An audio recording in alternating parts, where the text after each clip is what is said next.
எல்லாருக்கும் வணக்கம். வாங்க இன்னைக்கு நாம ஒரு செம்ம இன்ட்ரெஸ்டிங்கான டாபிக் பத்தி கொஞ்சம் ஆழமா பேசலாம். நாம பார்க்க போறது கோடின் கட்டமைப்பு சிதைவு, அதாவது கோட் ஸ்மெல்ஸ் பத்தி. இது டெவலப்பர்ஸ்க்கு ரொம்பவே முக்கியமான ஒரு விஷயம். சரி, முதல்லயே ஒரு கேள்வி. கோடுக்கு எப்படிங்க வாசம் வரும், இல்ல நாத்தம் அடிக்கும்? கேக்கறதுக்கே கொஞ்சம் காமெடியா இருக்குல்ல. என்ன, கோடுக்கு மூக்கு எதுவும் இருக்கா என்ன? வாங்க இந்த விசித்திரமான கேள்விக்கான விடைய தெரிஞ்சுக்கலாம். இதுக்கு சிம்பிளா ஒரு பதில் சொல்லணும்னா, அதுக்கு மூக்கெல்லாம் இல்லதான். ஆனா அதுல இருந்து நிச்சயம் நாத்தம் வரத்தான் செய்யும். இது வெறும் ஒரு உருவகம் தாங்க. நம்ம கோட்ல மறைஞ்சிருக்கிற பிரச்சனைகளை சுட்டிக்காட்ட நம்ம இந்த வார்த்தைய பயன்படுத்துறோம். அப்போ கோட் ஸ்மெல்னா அப்படின்னா என்ன? சிம்பிளா சொல்லணும்னா, இது உங்க கோட்ல மேலோட்டமா தெரியிற ஒரு அறிகுறி. பாருங்க, இது நேரடியா ஒரு பக்குன்னு சொல்ல முடியாது. ஆனா உங்க கோடோட டிசைன்லயோ இல்ல ஸ்ட்ரக்சர்லயோ ஏதோ ஒரு பெரிய பிரச்சனை உள்ளுக்குள்ள ஒளிஞ்சிருக்குன்னு காட்டுற ஒரு சிக்னல் மாதிரி இது.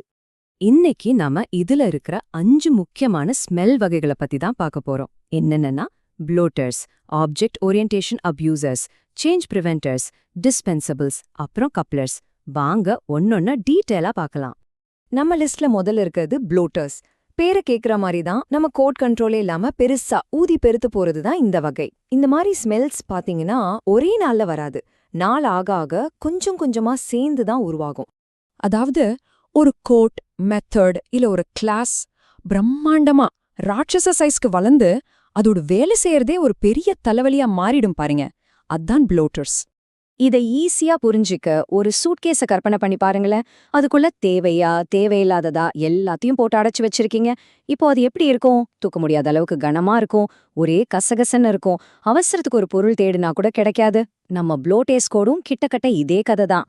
சரி, அடுத்ததா 2வது வகை, ஆப்ஜெக்ட் ஓரியன்டேஷன் அப்யூசர்ஸ். இதுல என்ன பிரச்சனைனா, ஆப்ஜெக்ட் ஓரியன்டட் ப்ரோக்ராமிங்கோட கருவிகளை நாம தப்பா பயன்படுத்துறது தான். சொல்லப்போனா இந்த வகை ஸ்மெல்ஸ் எல்லாமே ஆப்ஜெக்ட் ஓரியன்டட் ப்ரோக்ராமிங்கோட கொள்கைகளை நாம அறக்குறையா புரிஞ்சுக்கிட்டு இல்லைன்னா தப்பாவே புரிஞ்சுக்கிட்டு அப்ளை பண்றதால தான் வருது. இங்க பிரச்சனை அந்த ஃபவுண்டேஷனே தப்பா இருக்கிறது தான். இத எப்படி கற்பனை பண்ணிக்கலாம்னா, ஒரு ஆணி அடிக்கிறதுக்கு சுத்தியலுக்கு பதிலா ஒரு ஸ்க்ரூ டிரைவரோட கைப்பொடியை யூஸ் பண்ற மாதிரி. ஒருவேளை ஆணி உள்ள போகலாம், ஆனா அது சரியான முறையா? கண்டிப்பா இல்ல. அதனால தேவையில்லாத பிரச்சனைகள் தான் வரும். இங்கேயும் அதேதான் நடக்குது. இப்போ நம்ம 3வது வகைக்கு வருவோம்.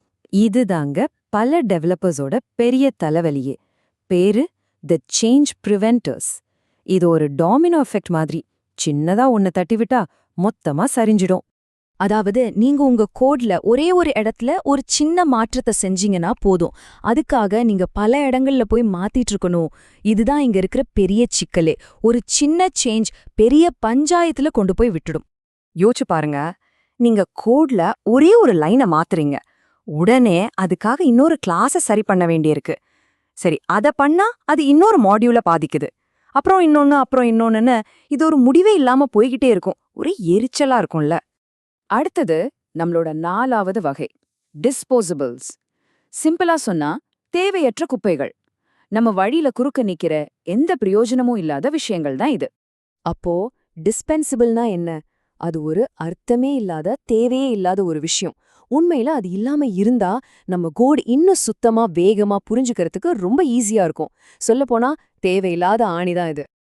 இத புரிஞ்சுக்க ஒரு கிச்சன் டிராயரை யோசிச்சு பாருங்க. அதுக்குள்ள நீங்க வருஷ கணக்கா பயன்படுத்தாத கேட்ஜெட்ஸ் எல்லாம் குவிஞ்சு கிடக்குது. அது எல்லாம் தூக்கி வெளியே போட்டா உங்களுக்கு உண்மையிலேயே தேவையான கரண்டி, கத்தி எல்லாம் எவ்ளோ ஈஸியா எடுக்கலாம். இந்த ஸ்மெல்ல கோட்ல இருந்து நீக்கிறதும் அதே மாதிரிதான். சரி, நாம இப்போ கடைசி வகைக்கே வந்துட்டோம். இது கப்ளர்ஸ், அதாவது பின்னிக்கிட்டு இருக்கிற வயர்ஸ் மாதிரி. இங்க என்ன பிரச்சனைனா, நம்ம கோடோட வெவ்வேறு பகுதிகளுக்கு நடுவுல தேவைக்கு அதிகமா ரொம்ப டைட்டா கனெக்ஷன் இருக்கிறது தான். இந்த குரூப்ல இருக்கிற எல்லா ஸ்மெல்ஸுமே கிளாஸ்களுக்கு நடுவுல ஓவரான கப்ளிங்க, அதாவது இணைப்பை உருவாக்குது. அப்படின்னா என்னன்னா, எல்லாம் ஒன்னோட ஒன்னு ரொம்ப இறுக்கமா பிணிக்கப்பட்டிருக்கு. ஒன்ன மாத்துனா இன்னொன்னு பாதிக்கும், ஒன்னு இல்லாம இன்னொன்னு வேலையே செய்யாதுங்கிற நிலைமைக்கு வந்துரும். இதுக்கு ஒரு பெஸ்ட் எக்ஸாம்பிள் இந்த மாதிரி சிக்கலா மாட்டிக்கிட்ட எக்ஸ்டென்ஷன் வயர்ஸ் தான். நீங்க ஒரு பிளக்க உருவினா சம்மந்தமே இல்லாம வேற ஏதோ ஒரு டிவைஸ் ஆஃப் ஆயிடும், பாத்திருக்கீங்களா? அதிகப்படியான கப்ளிங் இருக்கிற கோடும் அதே மாதிரி தான். ரொம்பவே ஆபத்தானது, நம்ப முடியாதது. சரி, இதெல்லாம் தெரிஞ்சுக்கிட்டு என்ன பண்ண போறோம்? இது ஏன் இவ்ளோ முக்கியம்?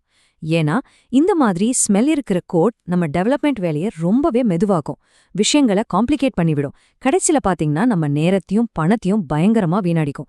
இதுதான் இதோட நிஜ உலக பாதிப்பு.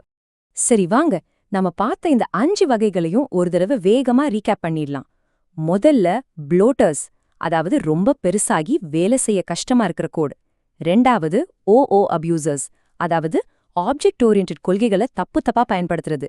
மூணாவது சேஞ்ச் ப்ரிவென்டர்ஸ், ஒரு சின்ன மாற்றம் பல பெரிய பிரச்சனைகளை உண்டாக்குறது. நாலாவது டிஸ்பென்சபிள்ஸ், அதாவது பிரயோஜனமே இல்லாத தேவையற்ற கோட்.